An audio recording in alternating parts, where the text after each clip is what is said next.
Thomas ঘরে ঢুকে light on করে দেখে ঘরের অবস্থা ভয়াবহ। থমাস হতাশ হয়ে সোফায় বসে পড়ে। তখনই একটা প্রাণী হঠাৎ সামনে এসে পড়ে। থমাস ভয়ে চিল্লায়।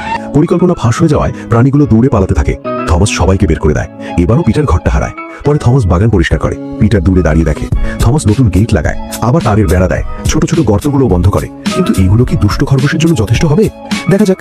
থমাস বাড়ি থেকে যেতেই পিটার মোটু একটা খরগোশকে সাথে নিয়ে ছাদের উপর উঠে পড়ে। পরে একটা তারের সাহায্যে সামনে যেতে থাকে, কিন্তু তার দিয়ে যাওয়ার সময় যা হলো সব ইতিহাস।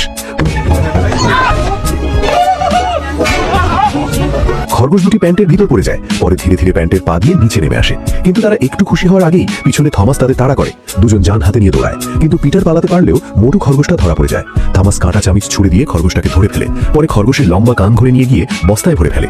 খরগোশের দল দূর থেকে সব দেখে। থমাস বস্তা হাতে নিয়ে হুমকি দেয়, এটাই তোমাদের পরিণতি, সবাই দেখছো তো? পরে থমাস গাড়ি নিয়ে যাওয়ার সময় খরগোশগুলো গাড়িতে উঠে পড়ে।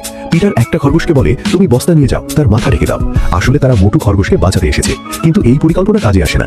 বস্তা বাতাসে বারবার উড়ে যায়। পরে পিটার গাড়ির সামনে গিয়ে ইঞ্জিন কভার খুলে দেয়। পরে থমাস গাড়ি থেকে নেমে কভার লাগায়। কভার লাগানোর সময় পিটারের কান কভারে আটকে যায়। অন্যদিকে বাকি খরগোশগুলো মোটু খরগোশটাকে উদ্ধার করে ফেলে। এবার খরগোশগুলো কি করবে তাই দেখব পরের পর্বে। সাথেই থাকুন।